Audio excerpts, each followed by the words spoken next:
Book 13. Thus did he speak, and they all held their peace throughout the covered cloister, enthralled by the charm of his story, till presently Alcinous began to speak. "Ulysses," said he, "now that you have reached my house, I doubt not you will get home without further misadventure, no matter how much you have suffered in the past. To you others, however, who come here night after night to drink my choicest wine and listen to my bard, I would insist as follows. Our guest has already packed up the clothes, wrought gold and other valuables which you have brought for his acceptance. Let us now, therefore, present him further, each one of us, with a large tripod and a cauldron. We will recoup ourselves by the levy of a general rate, for private individuals cannot be expected to bear the burden of such a handsome present." Everyone approved of this, and then they went home to bed, each in his own abode.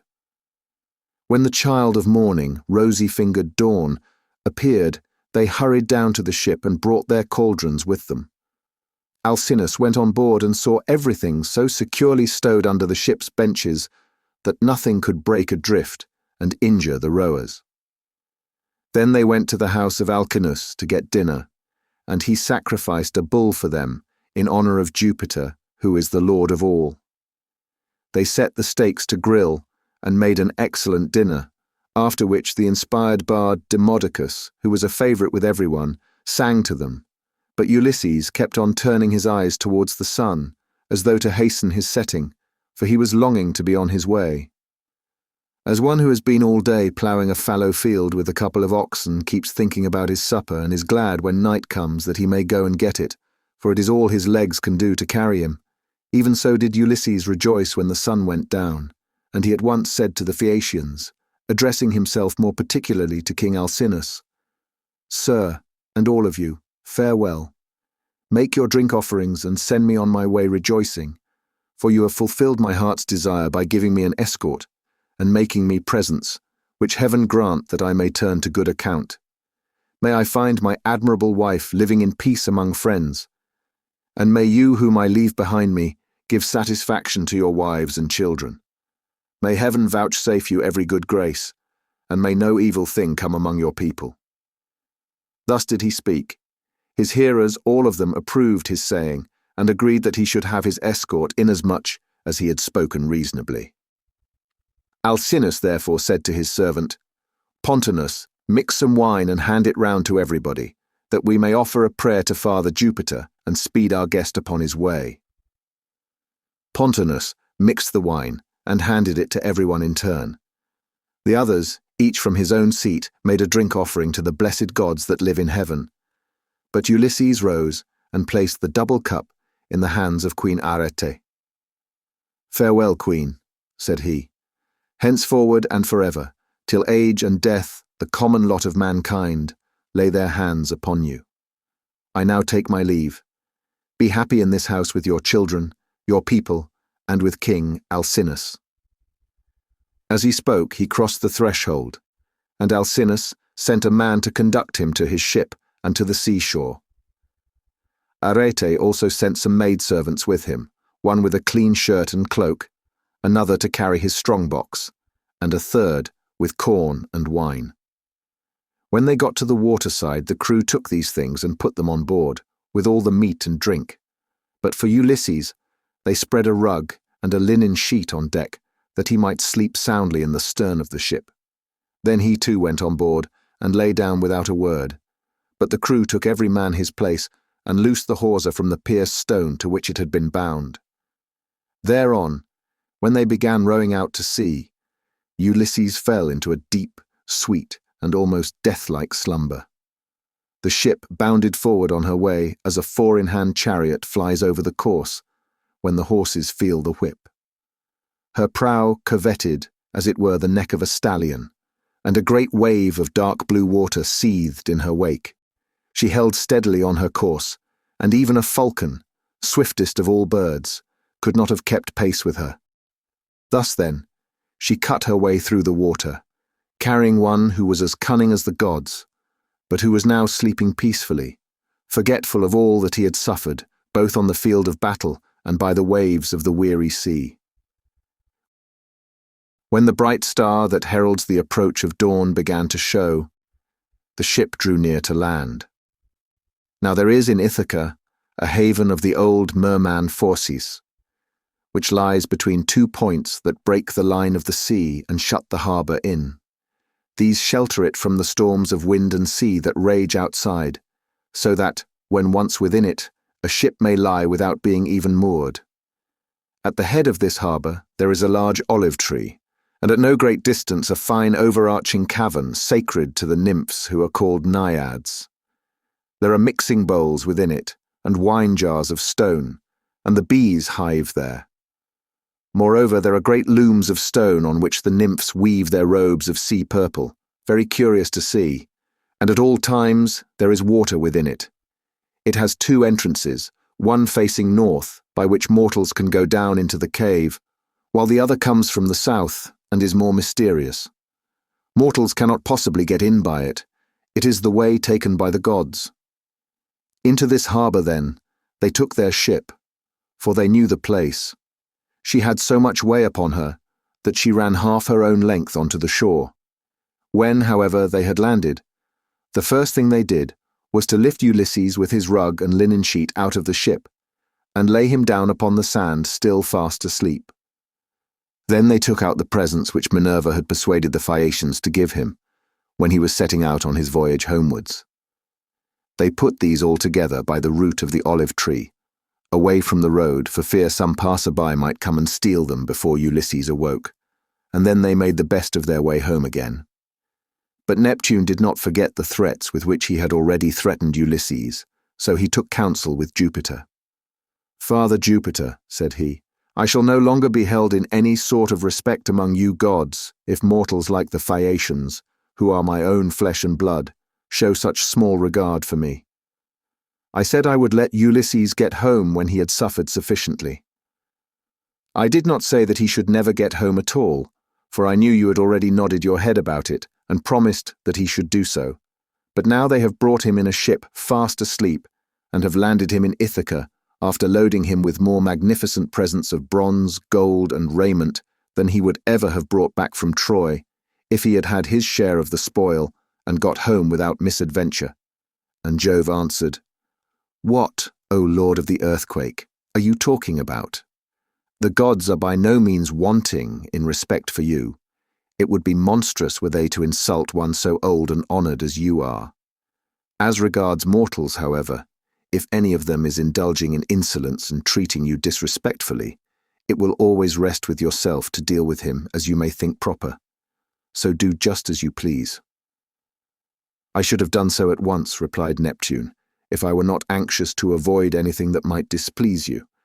Now, therefore, I should like to wreck the Phaeacian ship as it is returning from its escort. This will stop them from escorting people in future, and I should also like to bury their city under a huge mountain." "My good friend," answered Jove, "I should recommend you, at the very moment when the people from the city are watching the ship on her way, to turn it into a rock near the land and looking like a ship. This will astonish everybody, and you can then bury their city under the mountain." When earth-encircling Neptune heard this, he went to Scheria, where the Phaeacians live, and stayed there till the ship, which was making rapid way, had got close in. Then he went up to it, turned it into stone, and drove it down with the flat of his hand, so as to root it in the ground. After this he went away. The Phaeacians then began talking among themselves, and one would turn towards his neighbour, saying, "Bless my heart, who is it that can have rooted the ship in the sea just as she was getting into port? We could see the whole of her only a moment ago." This was how they talked, but they knew nothing about it, and Alcinous said, "I remember now the old prophecy of my father. He said that Neptune would be angry with us for taking everyone so safely over the sea, and would one day wreck a Phaeacian ship as it was returning from an escort, and bury our city under a high mountain. This was what my old father used to say, and now it is all coming true. Now therefore let us all do as I say. In the first place we must leave off giving people escorts when they come here, and in the next let us sacrifice 12 picked bulls to Neptune, that he may have mercy upon us, and not bury our city under the high mountain." When the people heard this, they were afraid and got ready the bulls. Thus did the chiefs and rulers of the Phaeacians pray to King Neptune, standing round his altar. And at the same time, Ulysses woke up once more upon his own soil. He had been so long away that he did not know it again. Moreover, Jove's daughter Minerva had made it a foggy day, so that people might not know of his having come, and that she might tell him everything without either his wife or his fellow citizens and friends recognizing him until he had taken his revenge upon the wicked suitors. Everything, therefore, seemed quite different to him. The long straight tracks, the harbours, the precipices, and the goodly trees appeared all changed as he started up and looked upon his native land. So he smote his thighs with the flat of his hands and cried aloud despairingly. "Alas," he exclaimed, "among what manner of people am I fallen? Are they savage and uncivilized, or hospitable and humane? Where shall I put all this treasure, and which way shall I go? I wish I had stayed over there with the Phaeacians, or I could have gone to some other great chief, who would have been good to me and given me an escort. As it is, I do not know where to put my treasure, and I cannot leave it here for fear somebody else should get hold of it. In good truth, the chiefs and rulers of the Phaeacians have not been dealing fairly by me, and have left me in the wrong country. They said they would take me back to Ithaca, and they have not done so. May Jove, the protector of suppliants, chastise them, for he watches over everybody and punishes those who do wrong. Still, I suppose I must count my goods and see if the crew have gone off with any of them." He counted his goodly coppers and cauldrons, his gold and all his clothes, but there was nothing missing. Still he kept grieving about not being in his own country, and wandered up and down by the shore of the sounding sea, bewailing his hard fate. Then Minerva came up to him disguised as a young shepherd of delicate and princely mien, with a good cloak folded double about her shoulders. She had sandals on her comely feet, and held a javelin in her hand. Ulysses was glad when he saw her, and went straight up to her. "My friend," said he, "you are the first person whom I have met with in this country. I salute you, therefore, and beg you to be well disposed towards me. Protect these my goods, and myself too, for I embrace your knees and pray to you as though you were a god. Tell me then, and tell me truly, what land and country is this? Who are its inhabitants? Am I on an island, or is this the seaboard of some continent?"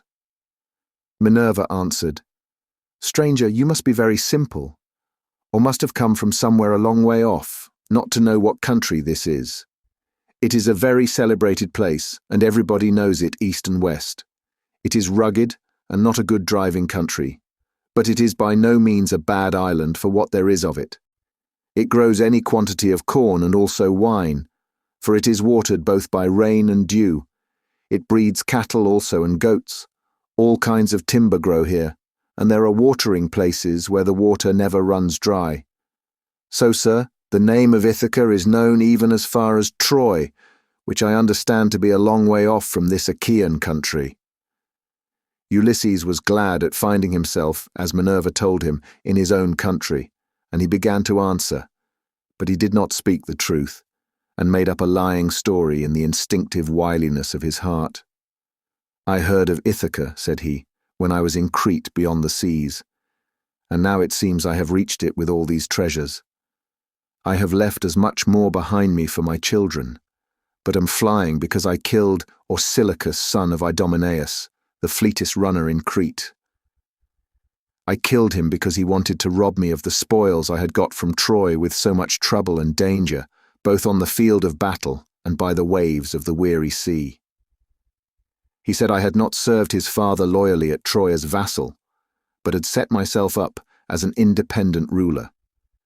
So I lay in wait for him with one of my followers by the roadside, and speared him as he was coming into town from the country.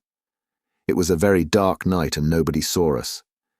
It was not known, therefore, that I had killed him, but as soon as I had done so, I went to a ship and besought the owners, who were Phaeacians, to take me on board and set me in Pylos or in Elis where the Epeans rule, giving them as much spoil as satisfied them.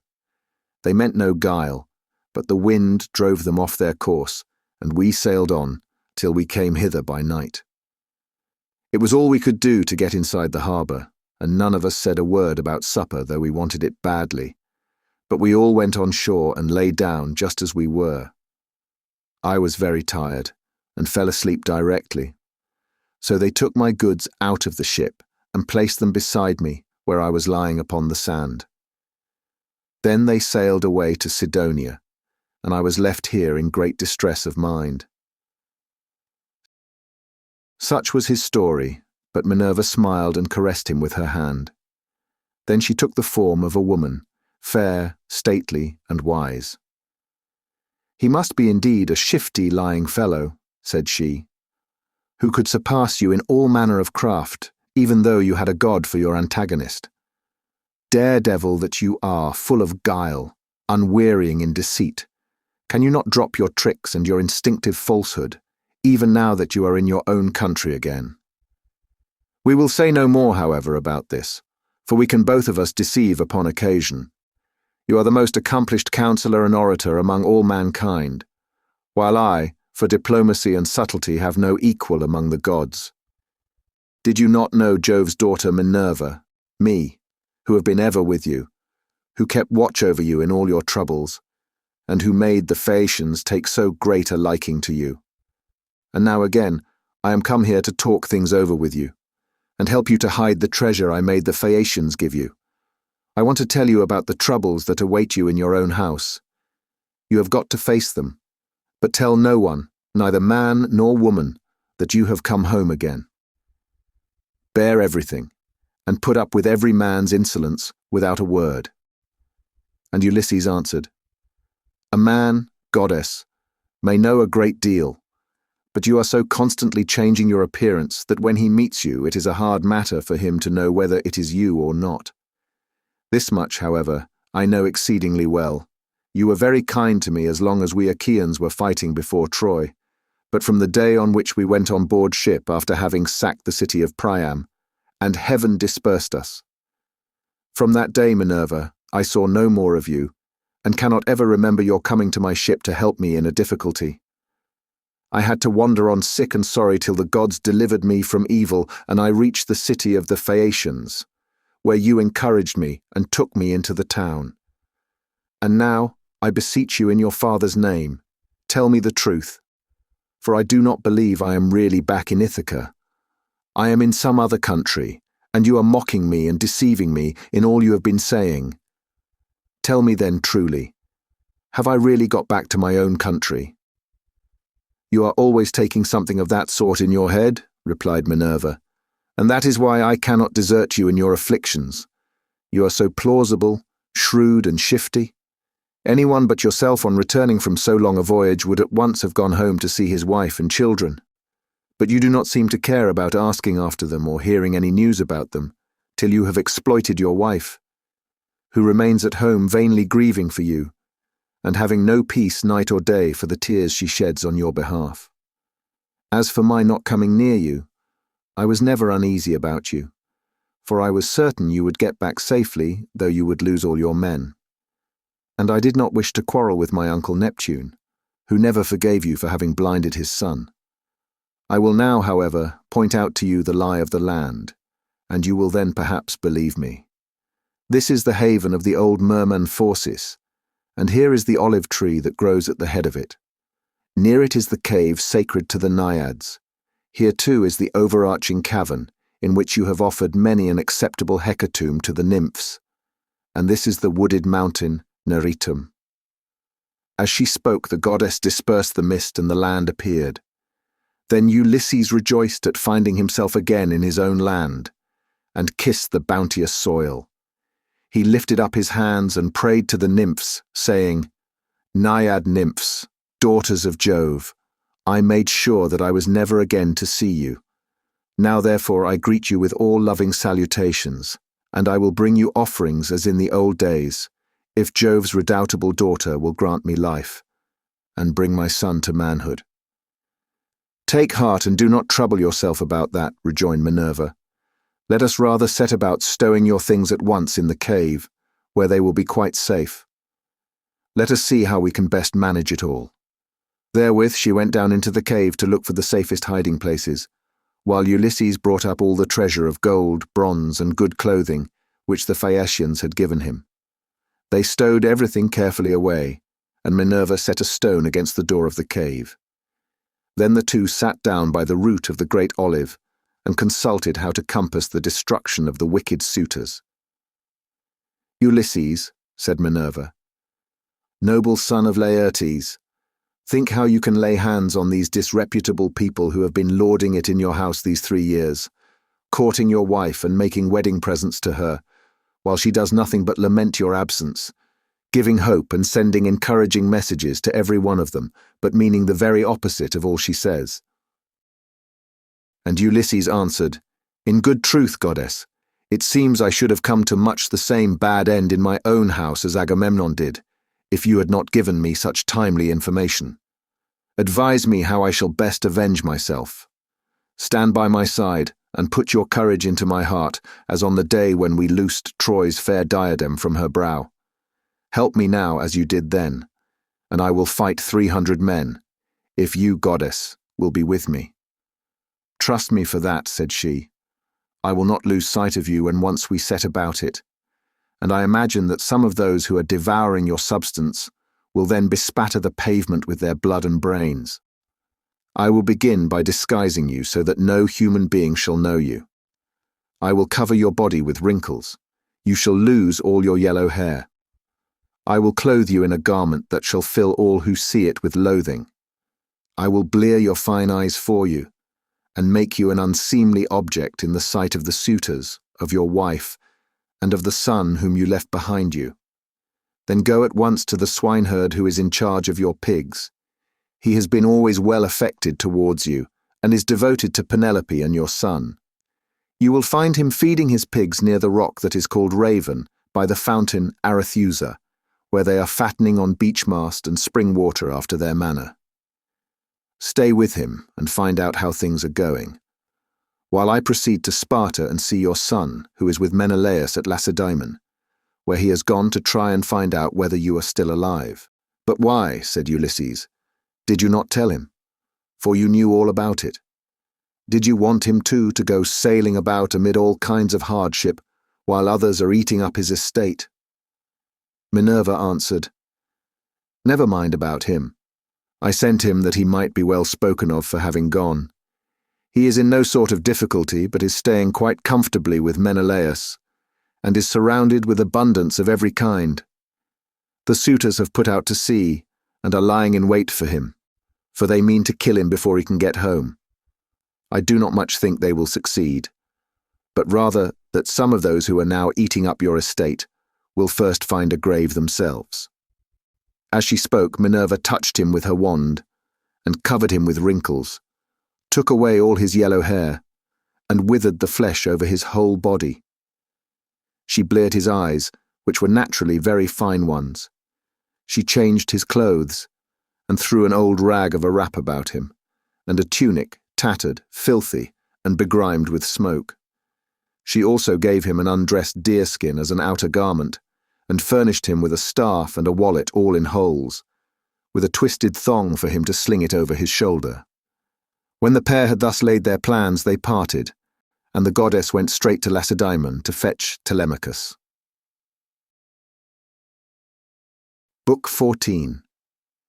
Ulysses now left the haven, and took the rough track up through the wooded country and over the crest of the mountain, till he reached the place where Minerva had said that he would find the swineherd, who was the most thrifty servant he had. He found him sitting in front of his hut, which was by the yards that he had built on a site which could be seen from far. He had made them spacious and fair to see, with a free run for the pigs all round them. He had built them during his master's absence, of stones which he had gathered out of the ground, without saying anything to Penelope or Laertes, and he had fenced them on top with thorn bushes. Outside the yard, he had run a strong fence of oaken posts, split, and set pretty close together, while inside he had built 12 sties near one another for the sows to lie in. There were 50 pigs wallowing in each sty, all of them breeding sows, but the boars slept outside and were much fewer in number, for the suitors kept on eating them, and the swineherd had to send them the best he had continually. There were 360 boar pigs, and the herdsman's 4 hounds, which were as fierce as wolves, slept always with them. The swineherd was at that moment cutting out a pair of sandals from a good stout ox hide. 3 of his men were out herding the pigs in one place or another, and he had sent the 4th to town with a boar that he had been forced to send the suitors, that they might sacrifice it and have their fill of meat. When the hounds saw Ulysses, they set up a furious barking and flew at him. But Ulysses was cunning enough to sit down and loose his hold of the stick that he had in his hand. Still, he would have been torn by them in his own homestead had not the swineherd dropped his ox hide, rushed full speed through the gate of the yard, and driven the dogs off by shouting and throwing stones at them. Then he said to Ulysses, "Old man, the dogs were likely to have made short work of you, and then you would have got me into trouble. The gods have given me quite enough worries without that, for I have lost the best of masters, and am in continual grief on his account. I have to attend swine for other people to eat, while he, if he yet lives to see the light of day, is starving in some distant land. But come inside, and when you have had your fill of bread and wine, tell me where you come from and all about your misfortunes." On this the swineherd led the way into the hut and bade him sit down. He strewed a good thick bed of rushes upon the floor, and on the top of this he threw the shaggy chamois skin, a great thick one, on which he used to sleep by night. Ulysses was pleased at being made thus welcome, and said, "May Jupiter, sir, and the rest of the gods grant you your heart's desire in return for the kind way in which you have received me." To this you answered, "O swineherd Eumaeus, stranger, though a still poorer man should come here, it would not be right for me to insult him, for all strangers and beggars are from Jupiter. You must take what you can get and be thankful, for servants live in fear when they have young lords for their masters.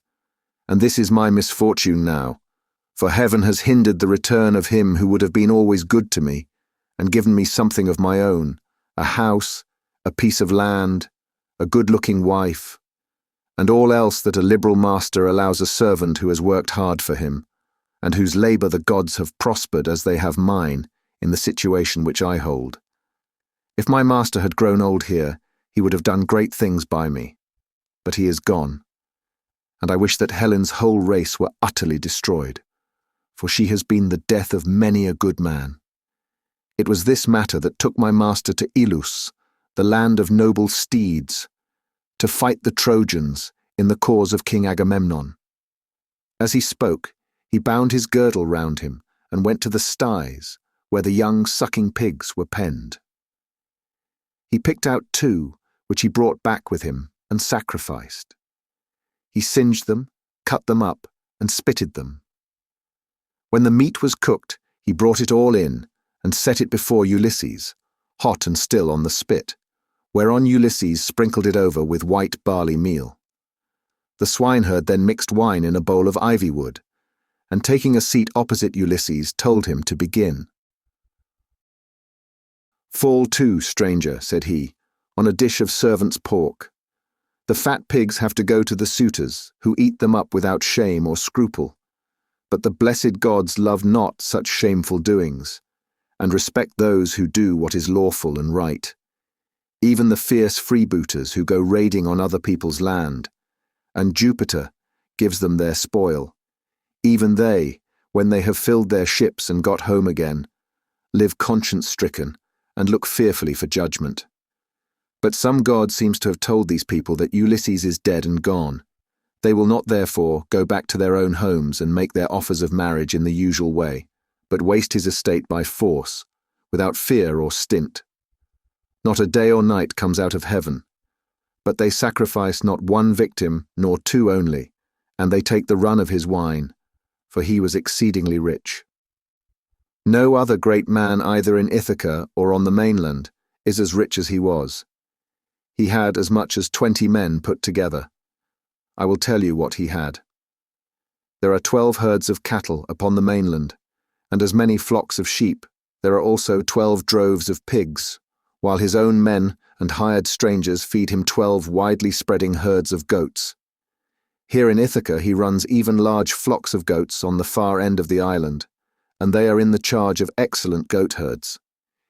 Each one of these sends the suitors the best goat in the flock every day.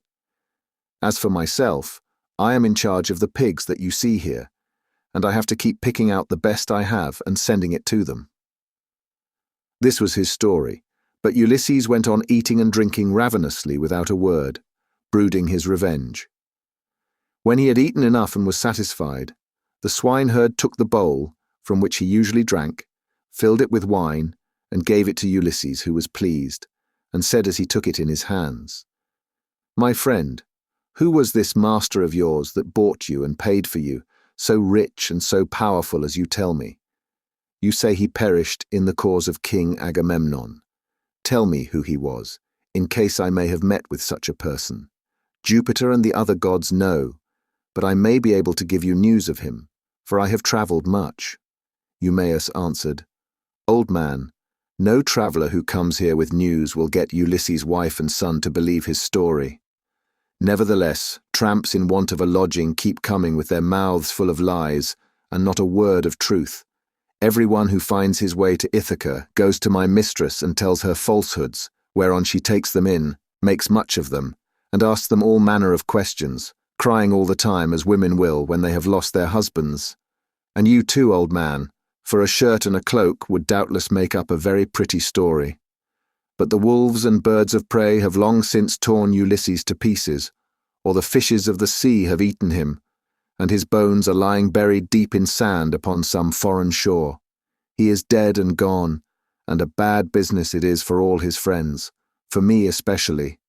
Go where I may, I shall never find so good a master, not even if I were to go home to my mother and father, where I was bred and born. I do not so much care, however, about my parents now, though I should dearly like to see them again in my own country. It is the loss of Ulysses that grieves me most. I cannot speak of him without reverence, though he is here no longer, for he was very fond of me, and took such care of me that wherever he may be I shall always honour his memory." "My friend," replied Ulysses, "you are very positive and very hard of belief about your master's coming home again. Nevertheless, I will not merely say, but will swear that he is coming. Do not give me anything for my news till he has actually come. You may then give me a shirt and cloak of good wear if you will. I am in great want, but I will not take anything at all till then, for I hate a man, even as I hate hellfire, who lets his poverty tempt him into lying. I swear by King Jupiter, by the rites of hospitality, and by that hearth of Ulysses to which I have now come, that all will surely happen as I have said it will. Ulysses will return in this selfsame year. With the end of this moon and the beginning of the next, he will be here to do vengeance on all those who are ill-treating his wife and son." To this you answered, "O swineherd Eumaeus, old man, you will neither get paid for bringing good news, nor will Ulysses ever come home. Drink your wine in peace, and let us talk about something else. Do not keep on reminding me of all this. It always pains me when anyone speaks about my honoured master. As for your oath, we will let it alone, but I only wish he may come, as do Penelope, his old father Laertes, and his son Telemachus. I am terribly unhappy too about this same boy of his. He was running up fast into manhood, and bade fair to be no worse man, face and figure, than his father, but someone, either God or man, has been unsettling his mind, so he has gone off to Pylos to try and get news of his father, and the suitors are lying in wait for him as he is coming home, in the hope of leaving the house of Odysseus without a name in Ithaca. But let us say no more about him, and leave him to be taken, or else to escape if the son of Saturn holds his hand over him to protect him. And now, old man, tell me your own story. Tell me also, for I want to know who you are and where you come from. Tell me of your town and parents, what manner of ship you came in, how crew brought you to Ithaca, and from what country they profess to come. For you cannot have come by land. And Ulysses answered, I will tell you all about it. If there were meat and wine enough, and we could stay here in the hut, with nothing to do but to eat and drink while the others go to their work, I could easily talk on for a whole 12 months, without ever finishing the story of the sorrows with which it has pleased heaven to visit me. I am by birth a Cretan. My father was a well-to-do man, who had many sons born in marriage, whereas I was the son of a slave whom he had purchased for a concubine. Nevertheless, my father Castor, son of Hylax, whose lineage I claim and who was held in the highest honor among the Cretans for his wealth, prosperity, and the valor of his sons, put me on the same level with my brothers who had been born in wedlock.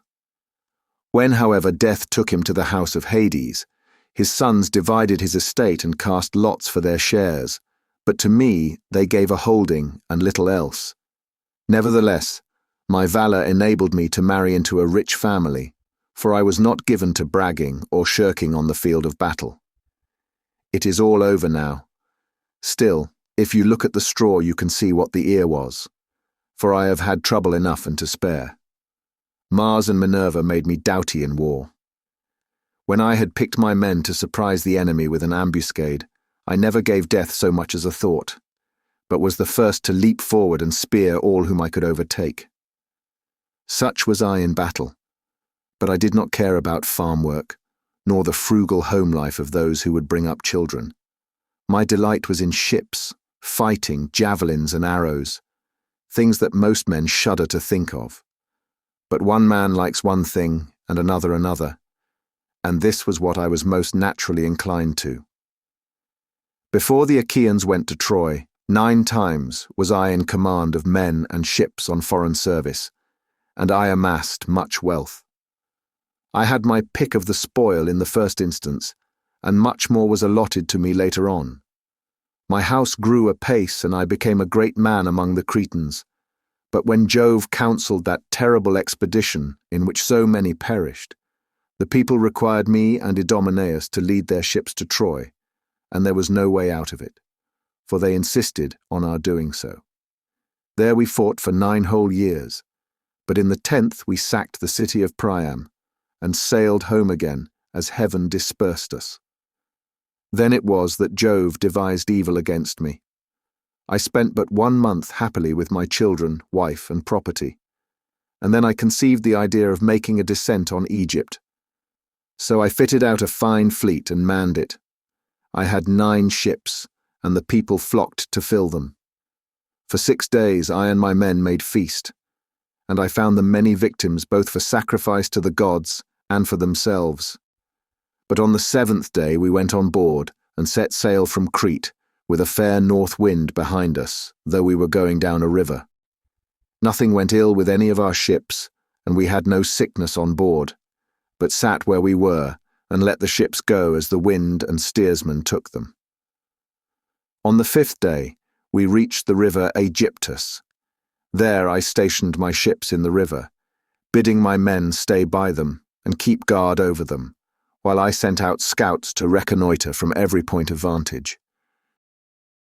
But the men disobeyed my orders, took to their own devices, and ravaged the land of the Egyptians, killing the men and taking their wives and children captive. The alarm was soon carried to the city, and when they heard the war cry, the people came out at daybreak till the plain was filled with horsemen and foot soldiers and with the gleam of armor. Then Jove spread panic among my men, and they would no longer face the enemy, for they found themselves surrounded. The Egyptians killed many of us, and took the rest alive to do forced labor for them.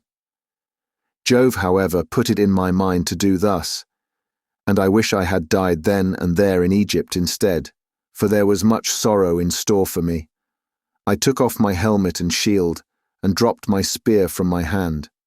Then I went straight up to the king's chariot, clasped his knees and kissed them, whereon he spared my life, bade me get into his chariot, and took me weeping to his own home.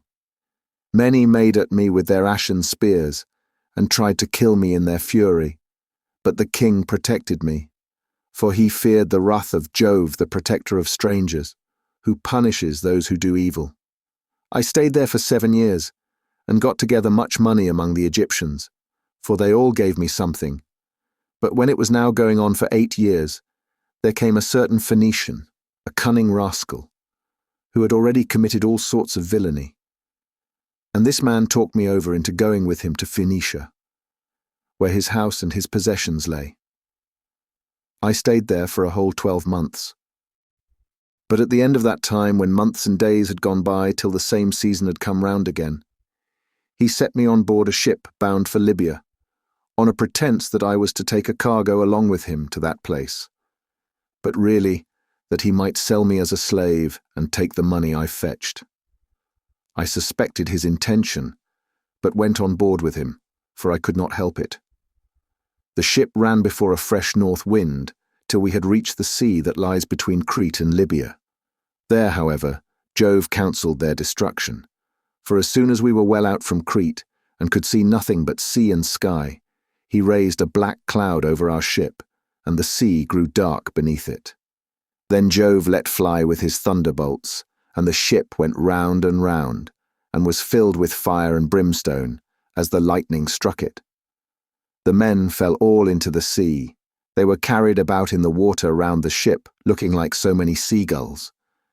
But the god presently deprived them of all chance of getting home again. I was all dismayed. Jove, however, sent the ship's mast within my reach, which saved my life, for I clung to it and drifted before the fury of the gale. 9 days did I drift, but in the darkness of the 10th night, a great wave bore me on to the Thesprotian coast. There, Phaedon, king of the Thesprotians, entertained me hospitably without charging me anything at all, for his son found me when I was nearly dead with cold and fatigue, whereon he raised me by the hand, took me to his father's house, and gave me clothes to wear. There it was that I heard news of Ulysses, for the king told me he had entertained him, and shown him much hospitality while he was on his homeward journey. He showed me also the treasure of gold and wrought iron that Ulysses had got together. There was enough to keep his family for 10 generations, so much had he left in the house of King Phaedon. But the king said Ulysses had gone to Dodona that he might learn Jove's mind from the god's high oak tree, and know whether after so long an absence he should return to Ithaca openly or in secret. Moreover, the king swore in my presence, making drink offerings in his own house as he did so, that the ship was by the waterside, and the crew found, that should take him to his own country. He sent me off, however, before Ulysses returned, for there happened to be a Thesprotian ship sailing for the wheat-growing island of Dulichium, and he told those in charge of her to be sure and take me safely to King Acastus. These men hatched a plot against me that would have reduced me to the very extreme of misery, for when the ship had got some way out from land, they resolved on selling me as a slave. They stripped me of the shirt and cloak that I was wearing, and gave me instead the tattered old clouts in which you now see me. Then, towards nightfall, they reached the tilled lands of Ithaca, and there they bound me with a strong rope, fast in the ship, while they went on shore to get supper by the seaside. But the gods soon undid my bonds for me, and having drawn my rags over my head, I slid down the rudder into the sea, where I struck out and swam till I was well clear of them, and came ashore near a thick wood in which I lay concealed. They were very angry at my having escaped, and went searching about for me, till at last they thought it was no further use, and went back to their ship. The gods, having hidden me thus easily, then took me to a good man's door, for it seems that I am not to die yet a while. To this you answered, O swineherd Eumaeus, poor unhappy stranger, I have found the story of your misfortunes extremely interesting, but that part about Ulysses is not right, and you will never get me to believe it. Why should a man like you go about telling lies in this way? I know all about the return of my master. The gods one and all of them detest him, or they would have taken him before Troy, or let him die with friends around him when the days of his fighting were done. For then the Achaeans would have built a mound over his ashes, and his son would have been heir to his renown. But now the storm winds have spirited him away, we know not whither. As for me, I live out of the way here with the pigs, and never go to the town unless when Penelope sends for me on the arrival of some news about Ulysses. Then they all sit round and ask questions, both those who grieve over the king's absence and those who rejoice at it, because they can eat up his property without paying for it. For my own part, I've never cared about asking anyone else since the time when I was taken in by an Aetolian, who had killed a man and come a long way, till at last he reached my station, and I was very kind to him. He said he had seen Ulysses with Eumaeus among the Cretans, refitting his ships which had been damaged in a gale. He said Ulysses would return in the following summer or autumn with his men, and that he would bring back much wealth. And now you unfortunate old man, since fate has brought you to my door, do not try to flatter me in this way with vain hopes. It is not for any such reason that I shall treat you kindly, but only out of respect for Jove, the god of hospitality, as fearing him and pitying you. Ulysses answered, I see that you are of an unbelieving mind. I have given you my oath, and yet you will not credit me. Let us then make a bargain, and call all the gods in heaven to witness it. If your master comes home, give me a cloak and shirt of good wear, and send me to Dulichium, where I want to go.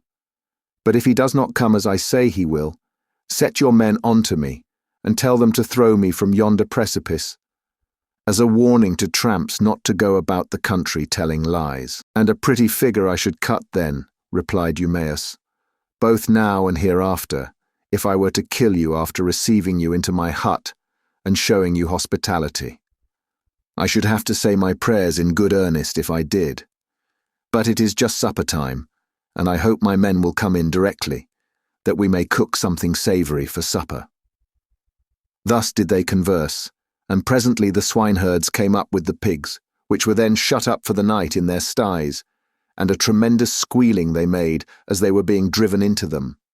But Eumaeus called to his men and said, Bring in the best pig you have, that I may sacrifice him for this stranger, and we will take toll of him ourselves. We have had trouble enough this long time feeding pigs, while others reap the fruit of our labour. On this he began chopping firewood, while the others brought in a fine fat 5-year-old boar pig and set it at the altar. Eumaeus did not forget the gods, for he was a man of good principles, so the first thing he did was to cut bristles from the pig's face and throw them into the fire, praying to all the gods as he did so that Ulysses might return home again. Then he clubbed the pig with a billet of oak which he had kept back when he was chopping the firewood, and stunned it, while the others slaughtered and singed it. Then they cut it up, and Eumaeus began by putting raw pieces from each joint onto some of the fat. These he sprinkled with barley meal, and laid upon the embers. They cut the rest of the meat up small, put the pieces upon the spits, and roasted them till they were done. When they had taken them off the spits, they threw them onto the dresser in a heap. The swineherd, who was a most equitable man, then stood up to give everyone his share. He made 7 portions. One of these he set apart for Mercury, the son of Maia, and the nymphs, praying to them as he did so. The others he dealt out to the men man by man. He gave Ulysses some slices cut lengthways down the loin as a mark of especial honour, and Ulysses was much pleased. I hope, Eumaeus, said he, that Jove will be as well disposed towards you as I am, for the respect you are showing to an outcast like myself. To this you answered, O swineherd Eumaeus, eat, my good fellow, and enjoy your supper, such as it is. God grants this and withholds that, just as he thinks right, for he can do whatever he chooses. As he spoke, he cut off the first piece and offered it as a burnt sacrifice to the immortal gods. Then he made them a drink offering, put the cup in the hands of Ulysses, and sat down to his own portion. Mesaulius brought them their bread.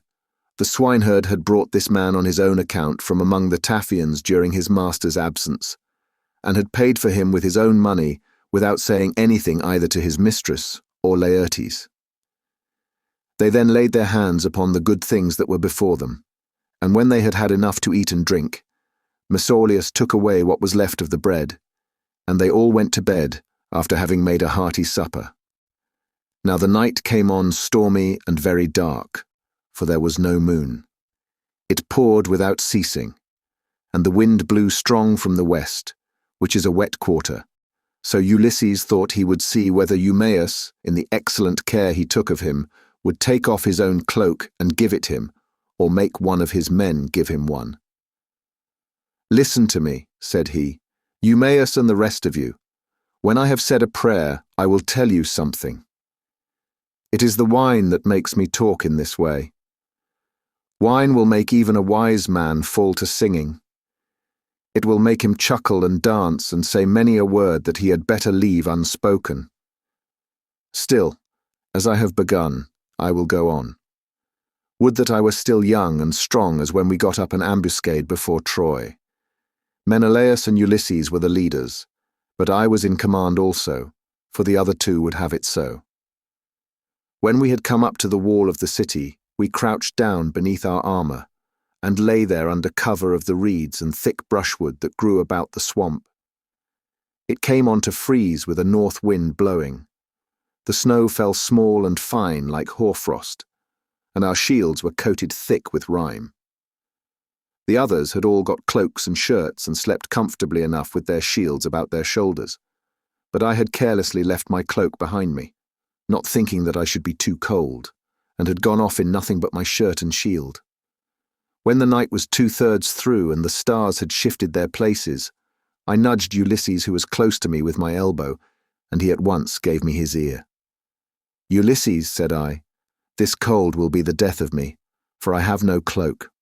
Some god fooled me into setting off with nothing on but my shirt, and I do not know what to do."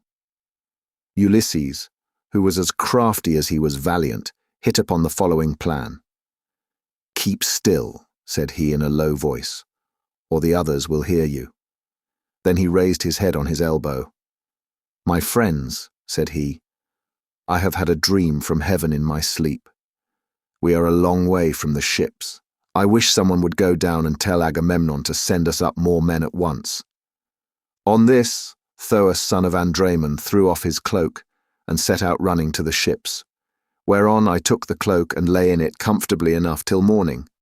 Would that I were still young and strong as I was in those days, for then some one of you swineherds would give me a cloak, both out of goodwill and for the respect due to a brave soldier.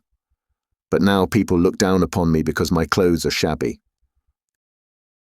And Eumaeus answered, "Old man, you have told us an excellent story, and have said nothing so far but what is quite satisfactory.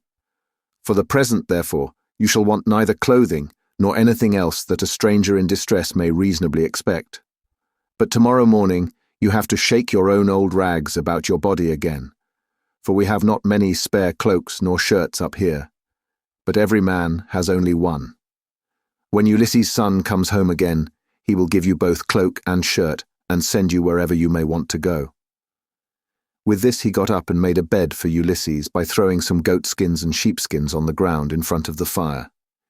Here Ulysses lay down, and Eumaeus covered him over with a great heavy cloak that he kept for a change in case of extraordinarily bad weather.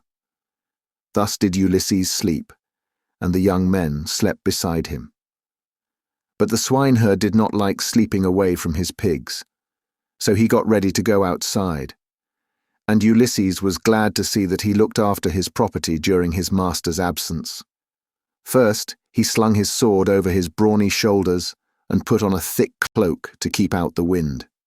He also took the skin of a large and well-fed goat, and a javelin in case of attack from men or dogs. Thus equipped, he went to his rest, where the pigs were camping under an overhanging rock that gave them shelter from the north wind. Book 15. But Minerva went to the fair city of Lacedaemon to tell Ulysses' son that he was to return at once.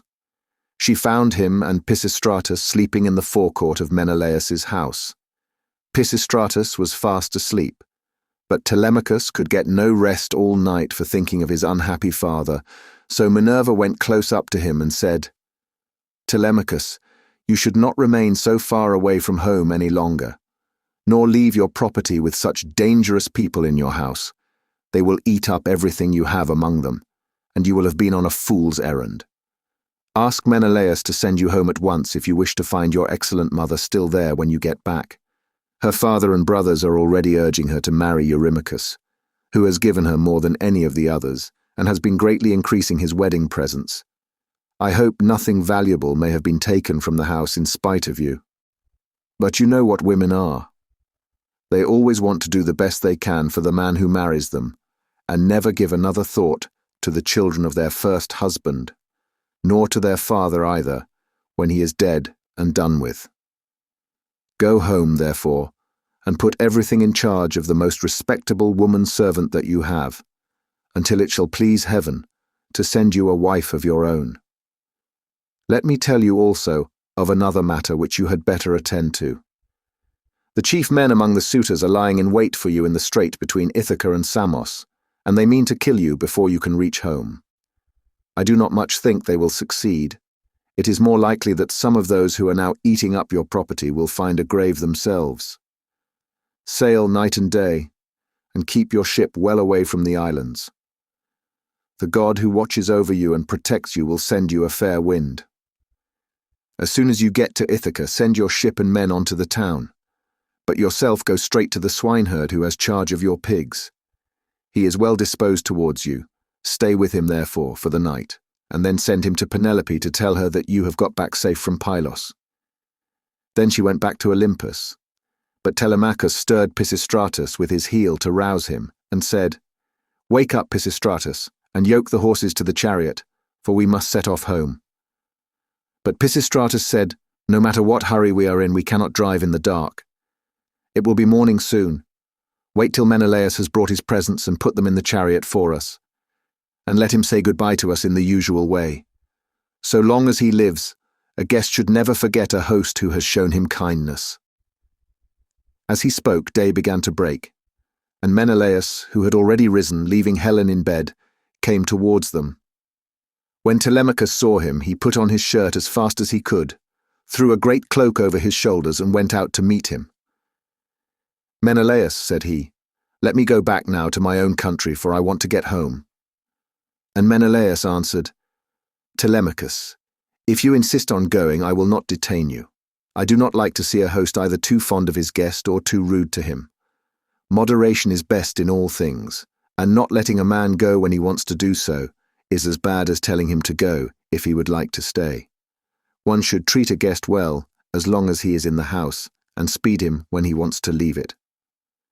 Wait, then, till I can get your beautiful presents into your chariot, until you have yourself seen them. I will tell the women to prepare a sufficient dinner for you of what there may be in the house.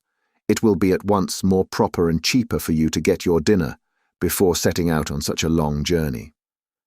If, moreover, you have a fancy for making a tour in Hellas or in the Peloponnese, I will yoke my horses, and will conduct you myself through all our principal cities. No one will send us away empty-handed. Everyone will give us something, a bronze tripod, a couple of mules, or a gold cup." "Menelaus," replied Telemachus, "I want to go home at once, for when I came away I left my property without protection, and fear that while looking for my father, I shall come to ruin myself, or find that something valuable has been stolen during my absence." When Menelaus heard this, he immediately told his wife and servants to prepare a sufficient dinner from what there might be in the house. At this moment, Eumaeus joined him, for he lived close by and had just got up. So Menelaus told him to light the fire and cook some meat, which he at once did. Then Menelaus went down into his fragrant storeroom, not alone, but Helen went too, with Megapenthes. When he reached the place where the treasures of his house were kept, he selected a double cup and told his son Megapenthes to bring also a silver mixing bowl. Meanwhile, Helen went to the chest where she kept the lovely dresses which she had made with her own hands, and took out one that was the largest and most beautifully enriched with embroidery. It glittered like a star, and lay at the very bottom of the chest. Then they all came back through the house again till they got to Telemachus, and Menelaus said, "Telemachus, may Jupiter, the mighty husband of Juno, bring you safely home according to your desire. I will now present you with the finest and most precious piece of plate in all my house. It is a mixing bowl of pure silver, except the rim, which is inlaid with gold, and it is the work of Vulcan. Phaeacians, king of the Sidonians, made me a present of it in the course of a visit that I paid him while I was on my return home. I should like to give it to you." With these words, he placed the double cup in the hands of Telemachus, while Megapenthes brought the beautiful mixing bowl and set it before him. Hard by stood lovely Helen, with the robe ready in her hand. "I too, my son," said she, "have something for you as a keepsake from the hand of Helen. It is for your bride to wear upon her wedding day. Till then, get your dear mother to keep it for you. Thus may you go back rejoicing to your own country and to your home." So saying, she gave the robe over to him, and he received it gladly. Then Pisistratus put the presents into the chariot, and admired them all as he did so. Presently Menelaus took Telemachus and Pisistratus into the house, and they both sat down to table.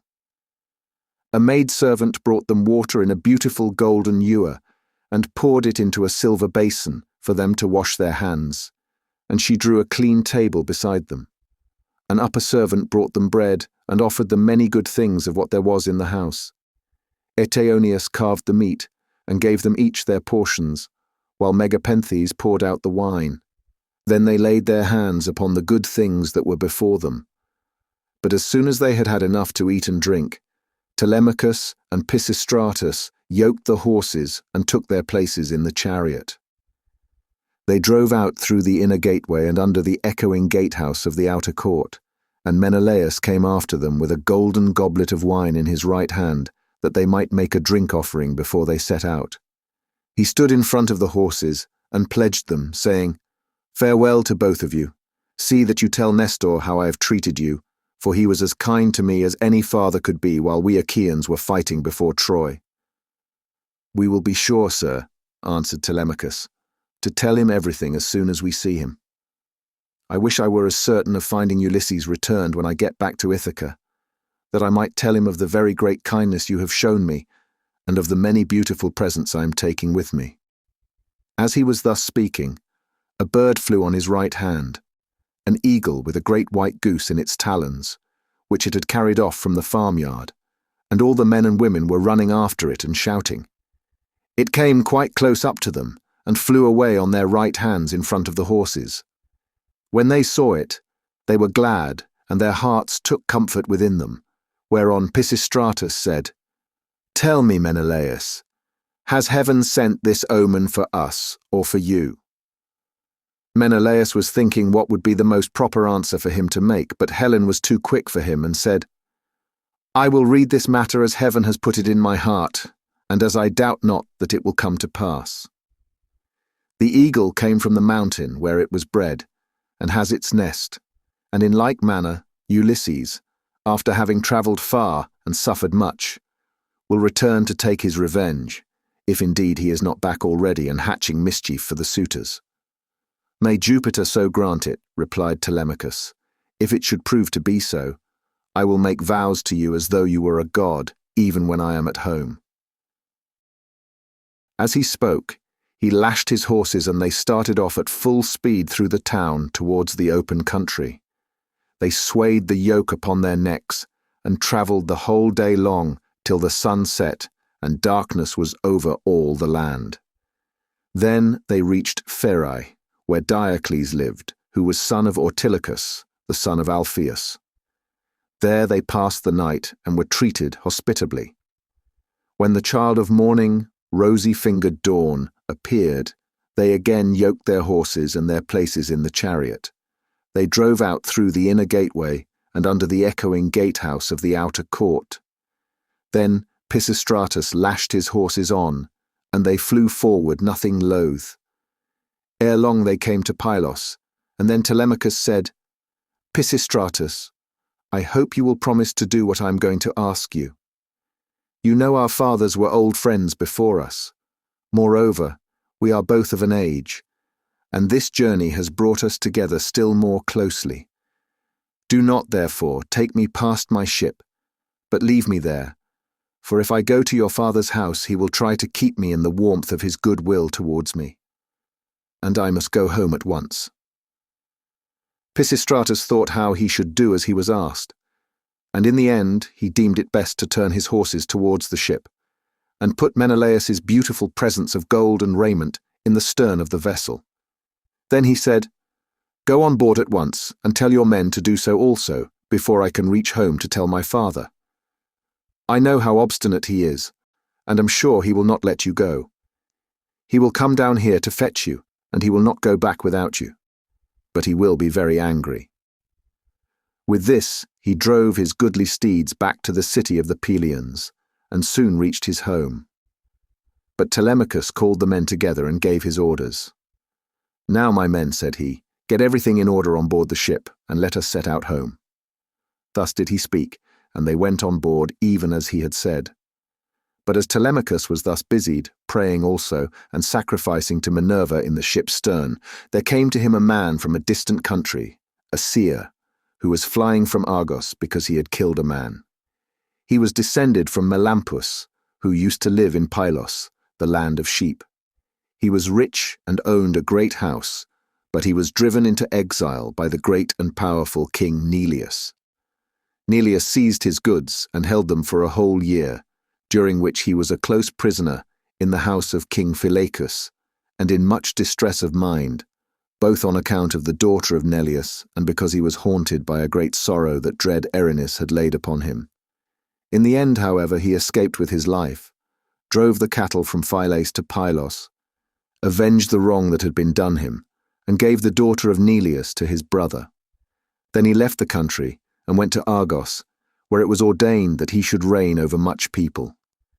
There he married, established himself, and had two famous sons, Antiphates and Mantius.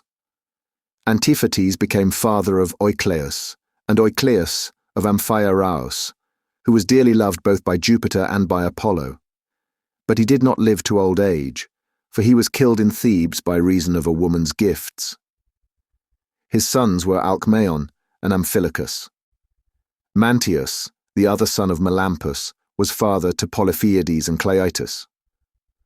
Aurora, throned in gold, carried off Cleitus for his beauty's sake, that he might dwell among the immortals.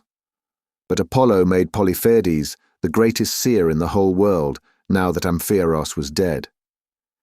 He quarrelled with his father and went to live in Hyperesia, where he remained and prophesied for all men. His son, Theoclymenus, it was who now came up to Telemachus, as he was making drink offerings and praying in his ship. "Friend," said he, "now that I find you sacrificing in this place, I beseech you by your sacrifices themselves, and by the God to whom you make them, I pray you also by your own head, and by those of your followers, tell me the truth, and nothing but the truth. Who and whence are you? Tell me also of your town and parents." Telemachus said, "I will answer you quite truly. I am from Ithaca, and my father is Ulysses, as surely as that he ever lived. But he has come to some miserable end. Therefore I have taken this ship and got my crew together to see if I can hear any news of him, for he has been away a long time." "I too," answered Theoclymenus, "am an exile, for I have killed a man of my own race. He has many brothers and kinsmen in Argos, and they have great power among the Argives. I am flying to escape death at their hands, and am thus doomed to be a wanderer on the face of the earth. I am your suppliant. Take me therefore on board your ship, that they may not kill me, for I know they are in pursuit." "I will not refuse you," replied Telemachus, "if you wish to join us. Come, therefore, and in Ithaca we will treat you hospitably, according to what we have." On this, He received Theoclymenus' spear and laid it down on the deck of the ship. He went on board and sat in the stern, bidding Theoclymenus sit beside him. Then the men let go the hawsers. Telemachus told them to catch hold of the ropes, and they made all haste to do so. They set the mast in its socket in the cross plank, raised it and made it fast with the forestays, and they hoisted their white sails with sheets of twisted oxhide. Minerva sent them a fair wind that blew fresh and strong to take the ship on her course as fast as possible. Thus then they passed by Cruni and Chalcis. Presently the sun set, and darkness was over all the land. The vessel made a quick passage to Phae, and thence on to Elis, where the Epeans rule. Telemachus then headed her for the flying islands, wondering within himself whether he should escape death or should be taken prisoner.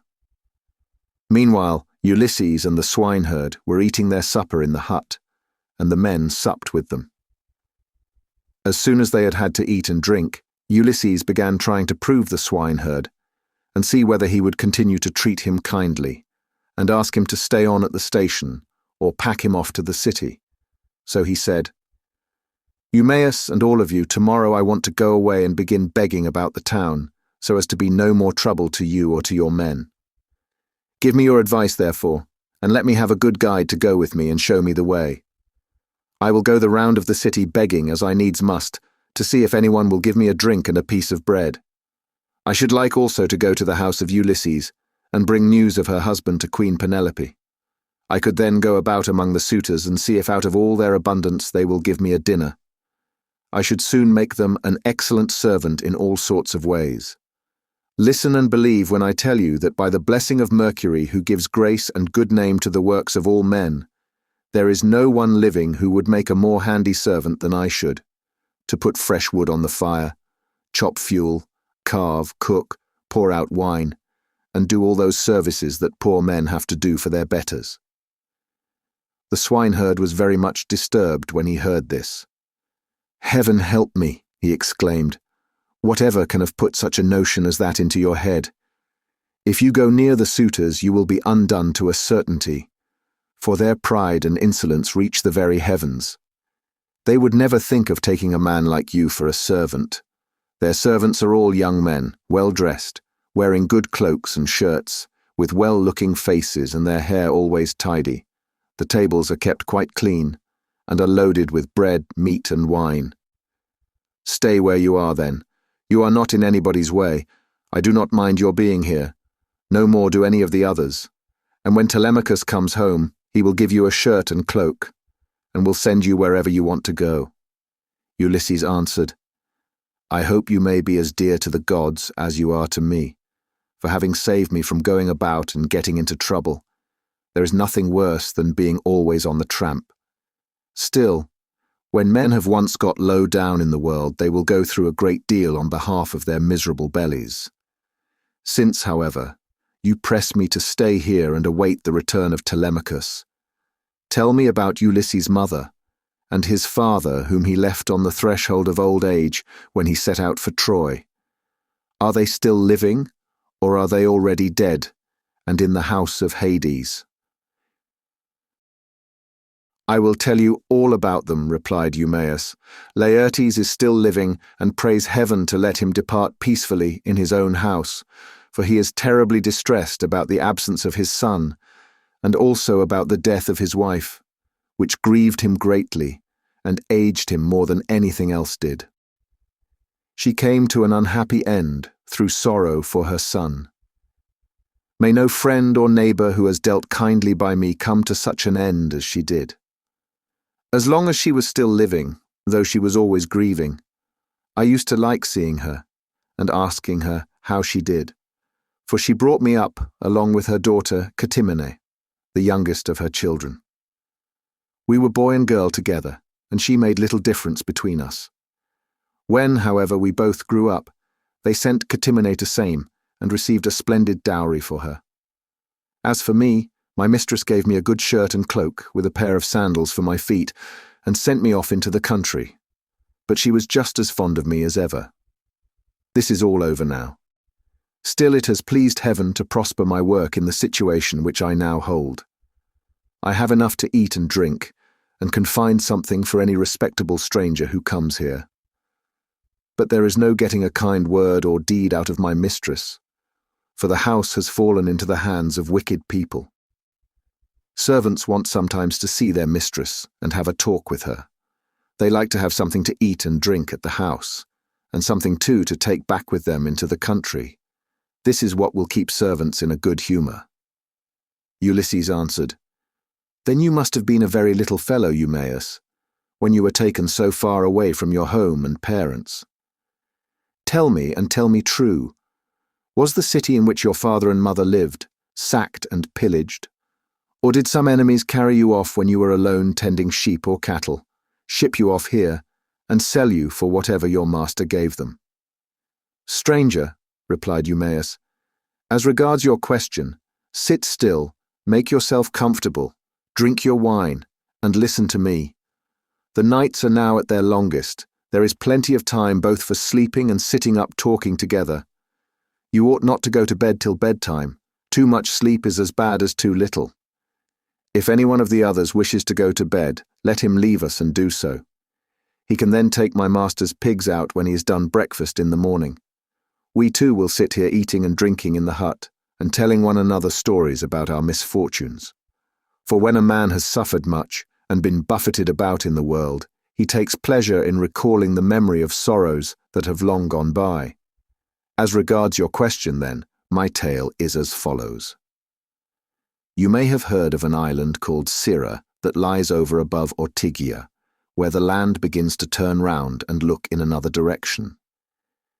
It is not very thickly peopled, but the soil is good, with much pasture fit for cattle and sheep, and it abounds with wine and wheat.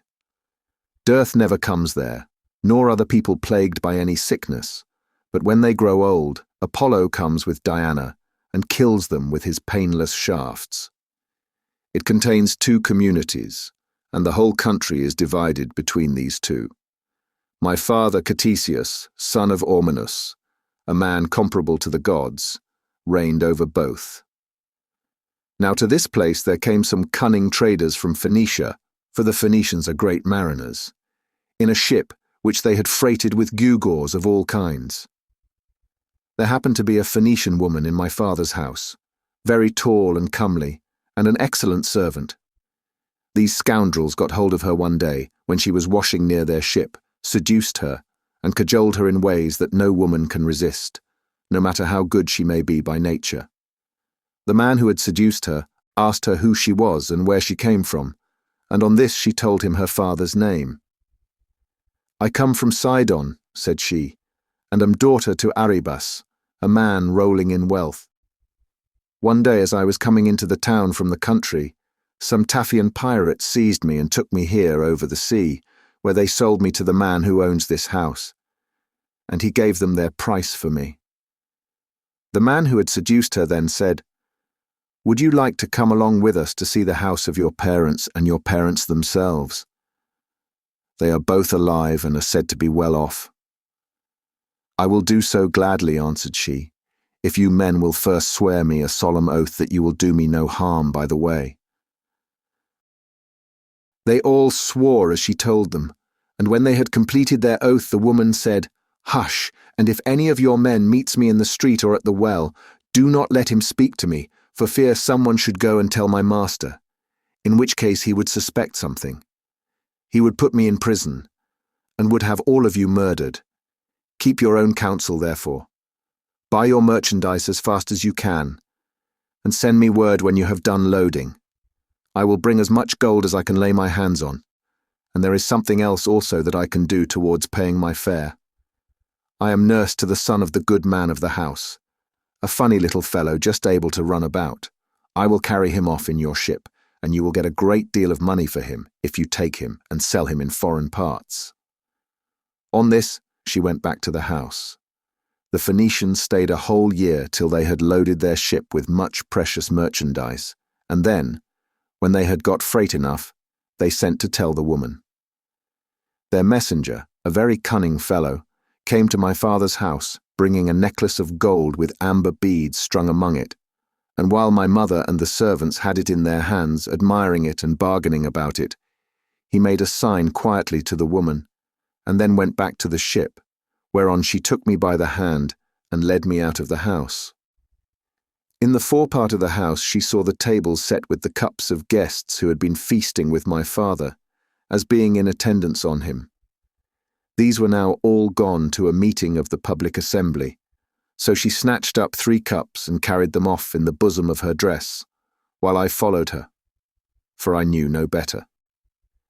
The sun was now set, and darkness was over all the land, so we hurried on as fast as we could till we reached the harbour, where the Phaeacian ship was lying.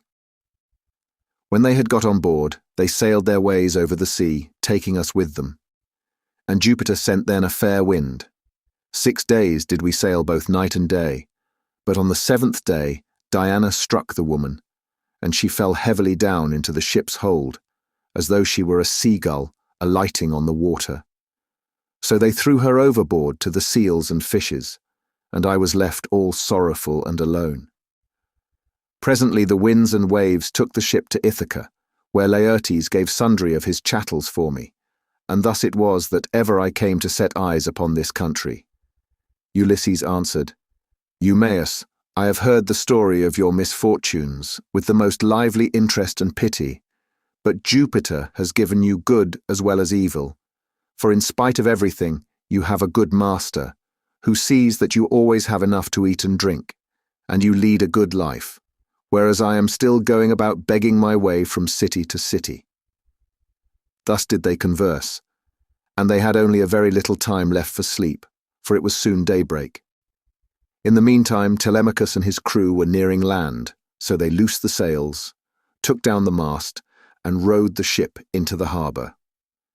They cast out their mooring stones and made fast the hawsers.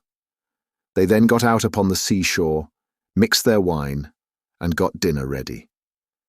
As soon as they had had enough to eat and drink, Telemachus said, Take the ship onto the town, but leave me here, for I want to look after the herdsmen on one of my farms. In the evening, when I have seen all I want, I will come down to the city, and tomorrow morning in return for your trouble, I will give you all a good dinner with meat and wine. Then Theoclymenus said, And what, my dear young friend, is to become of me? To whose house among all your chief men am I to repair? Or shall I go straight to your own house, and to your mother? At any other time, replied Telemachus, I should have bidden you go to my own house, for you would find no want of hospitality. At the present moment, however, you would not be comfortable there, for I shall be away, and my mother will not see you. She does not often show herself even to the suitors, but sits at her loom, weaving in an upper chamber, out of their way. But I can tell you a man whose house you can go to. I mean Eurymachus the son of Polybus, who is held in the highest estimation by everyone in Ithaca. He is much the best man and the most persistent wooer of all those who are paying court to my mother and trying to take Ulysses's place. Jove, however, in heaven alone, knows whether or not they will come to a bad end before the marriage takes place. As he was speaking, a bird flew by upon his right hand, a hawk, Apollo's messenger. It held a dove in its talons, and the feathers, as it tore them off, fell to the ground midway between Telemachus and the ship. On this, Theoclymenus called him apart and caught him by the hand. Telemachus, said he, that bird did not fly on your right hand, without having been sent there by some god. As soon as I saw it, I knew it was an omen. It means that you will remain powerful, and that there will be no house in Ithaca more royal than your own. I wish it may prove so, answered Telemachus. If it does, I will show you so much goodwill and give you so many presents that all who meet you will congratulate you. Then he said to his friend Piraeus, Piraeus, son of Clytius, you have throughout shown yourself the most willing to serve me of all those who have accompanied me to Pylos. I wish you would take this stranger to your own house and entertain him hospitably till I can come for him. And Piraeus answered, Telemachus, you may stay away as long as you please, but I will look after him for you, and he shall find no lack of hospitality." As he spoke, he went on board and bade the others do so also, and loose the hawsers, so they took their places in the ship. But Telemachus bound on his sandals and took a long and doughty spear, with a head of sharpened bronze from the deck of the ship. Then they loosed the hawsers, thrust the ship off from land, and made on towards the city as they had been told to do, while Telemachus strode on as fast as he could, till he reached the homestead where his countless herds of swine were feeding, and where dwelt the excellent swineherd, who was so devoted a servant to his master. Meanwhile, Ulysses and the swineherd had lit a fire in the hut, and were getting breakfast ready at daybreak, for they had sent the men out with the pigs. When Telemachus came up, the dogs did not bark, but fawned upon him. So Ulysses, hearing the sound of feet and noticing that the dogs did not bark, said to Eumaeus, "Eumaeus, I hear footsteps. I suppose one of your men or someone of your acquaintance is coming here, for the dogs are fawning upon him and not barking." The words were hardly out of his mouth before his son stood at the door. Eumaeus sprang to his feet, and the bowls in which he was mixing wine fell from his hands, as he made towards his master. He kissed his head and both his beautiful eyes, and wept for joy. A father could not be more delighted at the return of an only son, the child of his old age, after 10 years' absence in a foreign country, and after having gone through much hardship. He embraced him, kissed him all over as though he had come back from the dead, and spoke fondly to him, saying, "So you are come, Telemachus, light of my eyes that you are. When I heard you had gone to Pylos, I made sure I was never going to see you any more. Come in, my dear child, and sit down, that I may have a good look at you now you are home again. It is not very often you come into the country to see us herdsmen. You stick pretty close to the town generally. I suppose you think it better to keep an eye on what the suitors are doing." "So be it, old friend," answered Telemachus. "But I am come now because I want to see you, and to learn whether my mother is still at her old home or whether someone else has married her, so that the bed of Ulysses is without bedding and covered with cobwebs." "She is still at the house," replied Eumaeus, "grieving and breaking her heart, and doing nothing but weep both night and day continually." As he spoke, he took Telemachus's spear, whereon he crossed the stone threshold and came inside. Ulysses rose from his seat to give him place as he entered, but Telemachus checked him. "Sit down, stranger," said he. "I can easily find another seat, and there is one here who will lay it for me." Ulysses went back to his own place, and Eumaeus strewed some green brushwood on the floor and threw a sheepskin on top of it for Telemachus to sit upon. Then the swineherd brought them platters of cold meat, the remains from what they had eaten the day before, and he filled the bread baskets with bread as fast as he could. He mixed wine also in bowls of ivy wood, and took his seat facing Ulysses. Then they laid their hands on the good things that were before them, and as soon as they had had enough to eat and drink, Telemachus said to Eumaeus, "Old friend, where does this stranger come from? How did his crew bring him to Ithaca, and who were they? For assuredly he did not come here by land." To this you answered, "O swineherd Eumaeus, my son, I will tell you the real truth. He says he is a Cretan, and that he has been a great traveller. At this moment he is running away from a Thesprotian ship, and has taken refuge at my station, so I will put him into your hands. Do whatever you like with him, only remember that he is your suppliant." "I am very much distressed," said Telemachus, "by what you have just told me. How can I take this stranger into my house? I am as yet young, and am not strong enough to hold my own if any man attacks me. My mother cannot make up her mind whether to stay where she is and look after the house out of respect for public opinion and the memory of her husband, or whether the time is now come for her to take the best man of those who are wooing her and the one who will make her the most advantageous offer. Still, as the stranger has come to your station, I will find him a cloak and shirt of good wear, with a sword and sandals, and will send him wherever he wants to go. Or if you like, you can keep him here at the station, and I will send him clothes and food that he may be no burden on you and on your men. But I will not have him go near the suitors, for they are very insolent, and are sure to ill-treat him in a way that would greatly grieve me. No matter how valiant a man may be, he can do nothing against numbers, for they will be too strong for him." Then Ulysses said, "Sir, it is right that I should say something myself. I am much shocked about what you have said about the insolent way in which the suitors are behaving in despite of such a man as you are. Tell me, do you submit to such treatment tamely, or has some god set your people against you? May you not complain of your brothers, for it is to these that a man may look for support, however great his quarrel may be. I wish I were as young as you are, and in my present mind. If I were son to Ulysses, or indeed Ulysses himself, I would rather someone came and cut my head off, but I would go to the house and be the bane of every one of these men. If they were too many for me, I being single-handed, I would rather die fighting in my own house than see such disgraceful sights day after day, strangers grossly maltreated, and men dragging the women servants about the house in an unseemly way, wine drawn recklessly, and bread wasted all to no purpose, for an end that shall never be accomplished." And Telemachus answered, "I will tell you truly everything. There is no enmity between me and my people, nor can I complain of brothers, to whom a man may look for support however great his quarrel may be.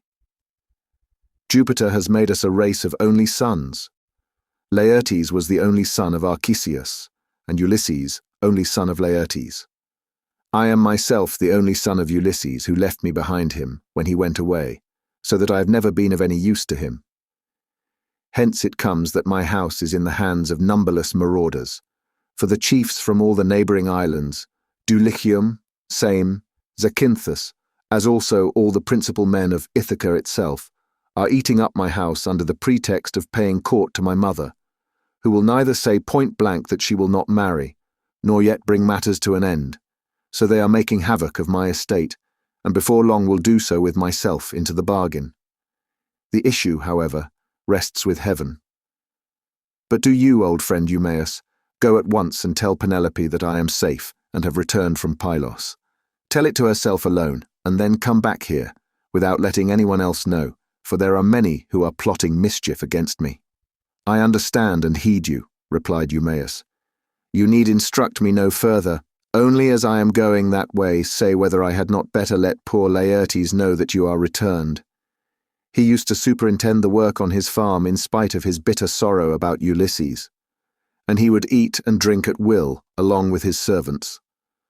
But they tell me that from the day on which you set out for Pylos, he has neither eaten nor drunk as he ought to do, nor does he look after his farm, but sits weeping and wasting the flesh from off his bones." "More's the pity," answered Telemachus. "I am sorry for him, but we must leave him to himself just now.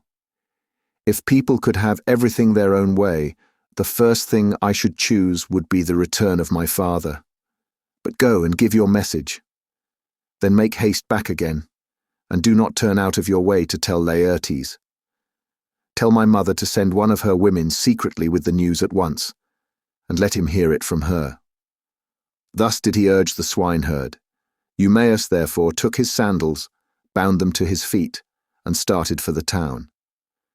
Minerva watched him well off the station, and then came up to it in the form of a woman, fair, stately, and wise. She stood against the side of the entry, and revealed herself to Ulysses. But Telemachus could not see her, and knew not that she was there, for the gods do not let themselves be seen by everybody. Ulysses saw her, and so did the dogs, for they did not bark, but went scared and whining off to the other side of the yards. She nodded her head and motioned to Ulysses with her eyebrows, whereon he left the hut and stood before her outside the main wall of the yards. Then she said to him, "Ulysses, noble son of Laertes, it is now time for you to tell your son. Do not keep him in the dark any longer, but lay your plans for the destruction of the suitors, and then make for the town. I will not be long in joining you, for I too am eager for the fray." As she spoke, she touched him with her golden wand, First she threw a fair clean shirt and cloak about his shoulders. Then she made him younger and of more imposing presence. She gave him back his colour, filled out his cheeks, and let his beard become dark again. Then she went away, and Ulysses came back inside the hut.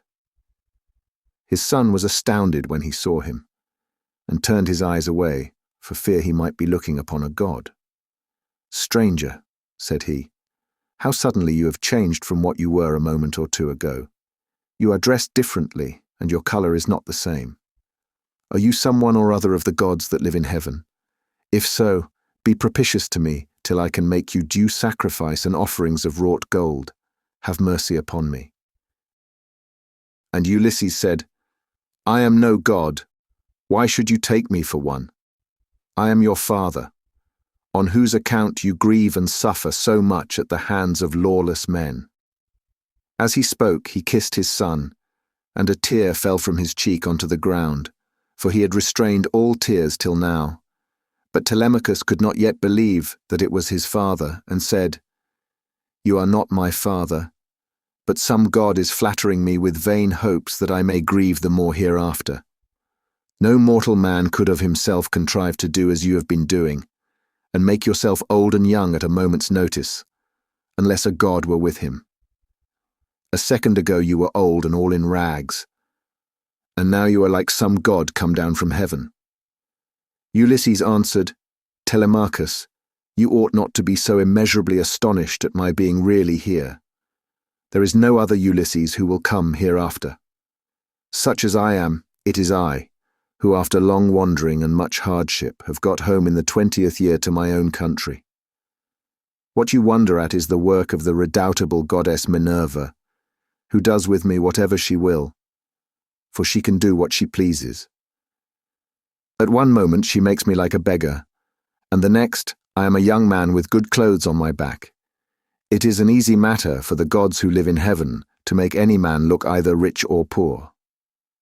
As he spoke, he sat down, and Telemachus threw his arms about his father and wept. They were both so much moved that they cried aloud like eagles or vultures with crooked talons that have been robbed of their half-fledged young by peasants. Thus piteously did they weep, and the sun would have gone down upon their mourning if Telemachus had not suddenly said, "In what ship, my dear father, did your crew bring you to Ithaca? Of what nation did they declare themselves to be? For you cannot have come by land." "I will tell you the truth, my son," replied Ulysses. "It was the Phaeacians who brought me here. They are great sailors and are in the habit of giving escorts to anyone who reaches their coasts. They took me over the sea while I was fast asleep, and landed me in Ithaca, after giving me many presents in bronze, gold, and raiment. These things, by heaven's mercy, are lying concealed in a cave, and I am now come here on the suggestion of Minerva that we may consult about killing our enemies. First, therefore, give me a list of the suitors, with their number, that I may learn who and how many they are. I can then turn the matter over in my mind, and see whether we too can fight the whole body of them ourselves, or whether we must find others to help us." To this, Telemachus answered, "Father, I have always heard of your renown, both in the field and in council, but the task you talk of is a very great one. I am awed at the mere thought of it. 2 men cannot stand against many and brave ones. There are not 10 suitors only, nor twice 10, but 10 many times over. You shall learn their number at once. There are 52 chosen youths from Dulichium, and they have 6 servants. From Same there are 24, 20 young Achaeans from Zacynthus, and 12 from Ithaca itself, all of them well born. They have with them a servant Medon, a bard, and 2 men who can carve at table.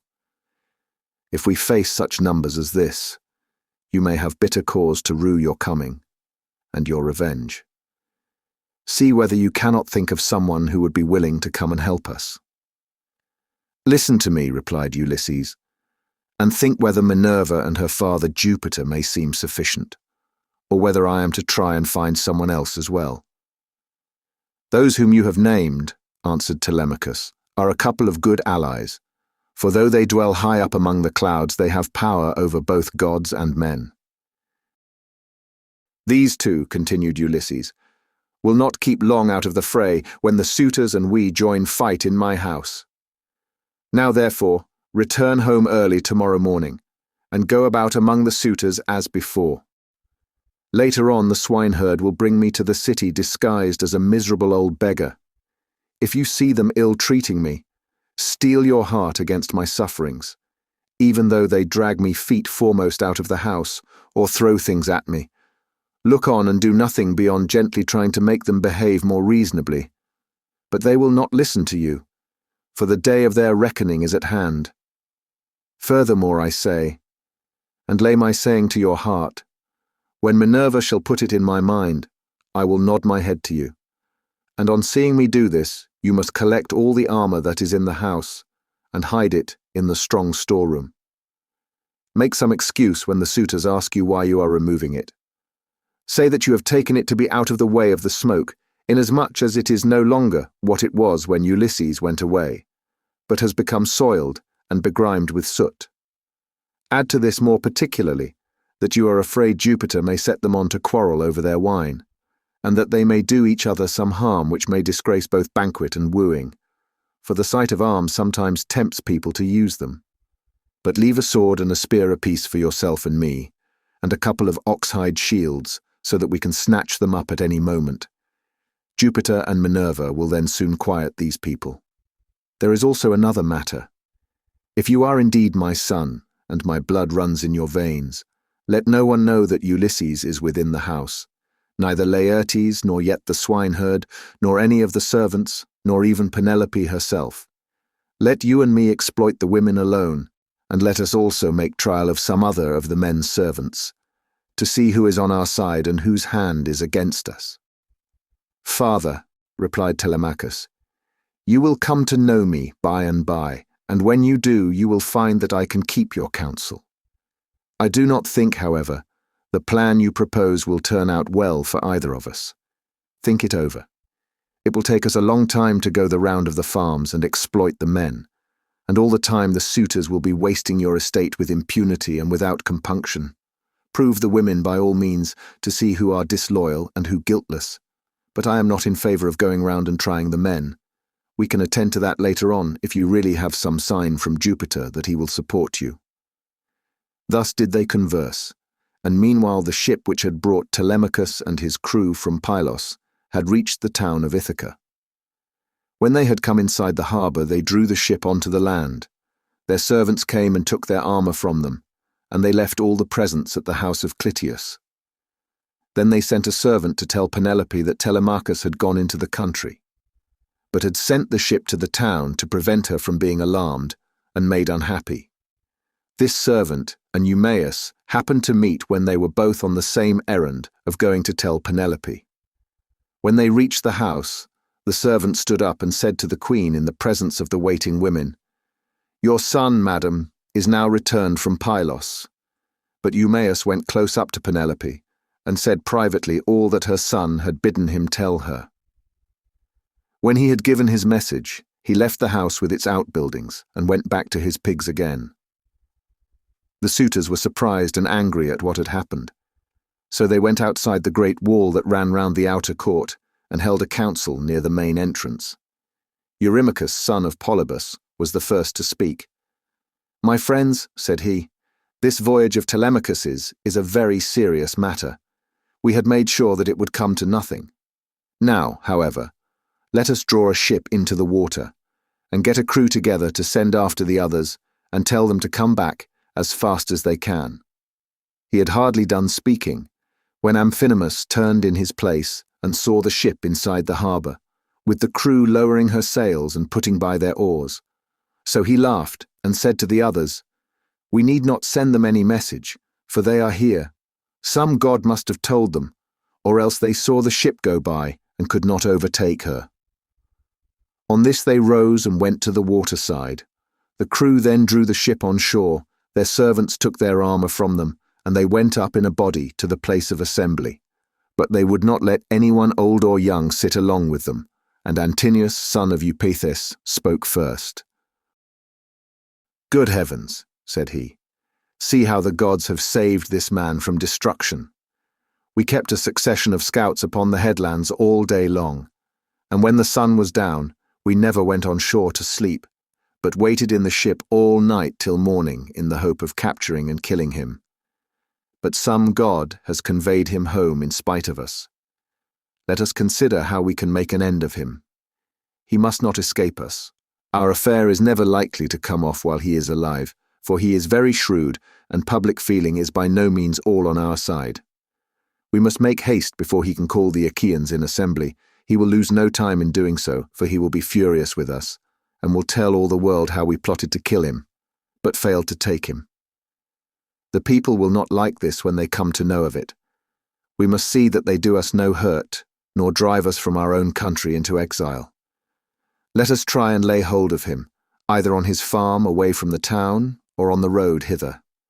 Then we can divide up his property amongst us, and let his mother and the man who marries her have the house.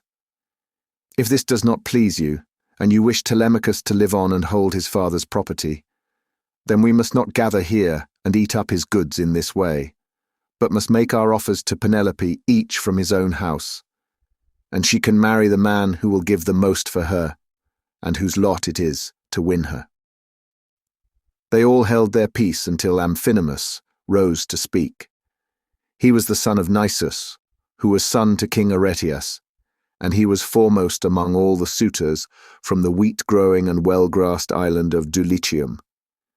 His conversation, moreover, was more agreeable to Penelope than that of any of the other suitors, for he was a man of good natural disposition. "My friends," said he, speaking to them plainly and in all honesty, "I am not in favor of killing Telemachus. It is a heinous thing to kill one who is of noble blood. Let us first take counsel of the gods, and if the oracles of Jove advise it, I will both help to kill him myself and will urge everyone else to do so. But if they dissuade us, I would have you hold your hands." Thus did he speak, and his words pleased them well. So they rose forthwith and went to the house of Ulysses, where they took their accustomed seats. Then Penelope resolved that she would show herself to the suitors. She knew of the plot against Telemachus, for the servant Medon had overheard their counsels and had told her. She went down therefore to the court, attended by her maidens. And when she reached the suitors, she stood by one of the bearing posts, supporting the roof of the cloister, holding a veil before her face, and rebuked Antinous, saying, "Antinous, insolent and wicked schemer, they say you are the best speaker and counsellor of any man your own age in Ithaca, but you are nothing of the kind. Madman, why should you try to compass the death of Telemachus, and take no heed of suppliants, whose witness is Jove himself? It is not right for you to plot thus against one another. Do you not remember how your father fled to this house in fear of the people, who were enraged against him for having gone with some Taphian pirates and plundered the Thesprotians who were at peace with us? They wanted to tear him in pieces and eat up everything he had. But Ulysses stayed their hands, although they were infuriated. And now you devour his property without paying for it, and break my heart by wooing his wife and trying to kill his son. Leave off doing so and stop the others also." To this Eurymachus, son of Polybus, answered, "Take heart, Queen Penelope, daughter of Icarius, and do not trouble yourself about these matters. The man is not yet born, nor never will be, who shall lay hands upon your son Telemachus, while I yet live to look upon the face of the earth. I say, and it shall surely be, that my spear shall be reddened with his blood. For many a time has Ulysses taken me on his knees, held wine up to my lips to drink, and put pieces of meat into my hands. Therefore, Telemachus is much the dearest friend I have, and has nothing to fear from the hands of us suitors. Of course, if death comes to him from the gods, he cannot escape it." He said this to quiet her, but in reality, he was plotting against Telemachus. Then Penelope went upstairs again, and mourned her husband till Minerva shed sleep over her eyes. In the evening, Eumaeus got back to Ulysses and his son, who had just sacrificed a young pig of a year old, and were helping one another to get supper ready. Minerva therefore came up to Ulysses, turned him into an old man with a stroke of her wand, and clad him in his old clothes again, for fear that the swineherd might recognize him, and not keep the secret, but go and tell Penelope. Telemachus was the first to speak. "So you have got back, Eumaeus," said he. "What is the news of the town? Have the suitors returned, or are they still waiting over yonder to take me on my way home?" "I did not think of asking about that," replied Eumaeus, "when I was in the town. I thought I would give my message and come back as soon as I could. I met a man sent by those who had gone with you to Pylos, and he was the first to tell the news to your mother, but I can say what I saw with my own eyes. I had just got on to the crest of the hill of Mercury above the town when I saw a ship coming into harbour with a number of men in her. They had many shields and spears, and I thought it was the suitors, but I cannot be sure."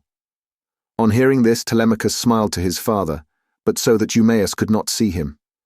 Then, when they had finished their work and the meal was ready, they ate it, and every man had his full share, so that all were satisfied.